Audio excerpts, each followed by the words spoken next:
Binance app पे dollars bye करने के लिए सबसे पहले आप बाइनांस ऐप ओपन करेंगे। ऐप ओपन करने पे ये पेज आपको शो हो जाएगा। अगर आपने बाइनांस पे अपना अकाउंट क्रिएट नहीं किया है तो आप जाके क्रिएट करें, ऐप इंस्टॉल करें, ओपन करेंगे और अकाउंट क्रिएट करते हुए अगर आप ये रेफरल कोड यूज़ करते हैं तो इसके बदले में आपको 100 USDT रीबेट भी मिल सकता है। रीबेट मतलब आपकी ट्रेडिंग फ़ीस नहीं कटेगी 20 से लेकर 30,000 रुपये खर्च होने तक। तो इस तरह आपके पैसे बच सकते हैं अगर कि आप ये रेफरल कोड यूज़ करते हैं। अब जब आपका अकाउंट क्रिएट हो जाएगा फिर आप इसको ओपन करें, ये पेज आपको शो हो जाएगा। यहाँ पे डॉलर्स बाय करने के लिए आप ट्रेड पे जाएं। ट्रेड ऑप्शन आपको यहाँ पे शो हो रहा है। यहाँ से आप P2P पे चले जाएं। P2P पे आप बाय पे रखेंगे और फिर आप अमाउंट लिखें जितने पैसों के आप यहाँ पे डॉलर्स बाई करना चाहते हैं। जैसे मैंने 2000 रखा। उसके बाद आप यहाँ से पेमेंट मेथड सेलेक्ट करेंगे, जैसे मैंने इजी पैसे सेलेक्ट किया।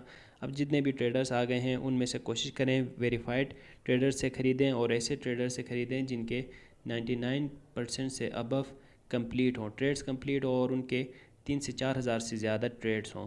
उससे कम के ट्रेड्स जिन्होंने किए हों और जिनकी 99 से कम परसेंटेज कंप्लीट है उनके साथ आपने ट्रेड नहीं करनी। अब जिनसे भी बाय करना है उसके अकाउंट के सामने बाय ऑप्शन शो हो जाएगा। इसके ऊपर आप क्लिक करेंगे, यहाँ से अपना पेमेंट मेथड सेलेक्ट करके प्लेस ऑर्डर करेंगे तो आपका ऑर्डर प्लेस हो जाएगा। पहले आपने इजी पैसा के थ्रू पेमेंट करनी होगी, फिर वो आगे से क्रिप्टोस रिलीज़ करेंगे। इसको अगर आप डिटेल में समझना चाहते हैं तो नीचे रिलेटेड वीडियो है, इस पर जाके आप डिटेल से देखें। अगर आप चाहें तो बाइनांस पे पैसे डिपॉजिट कर सकते हैं।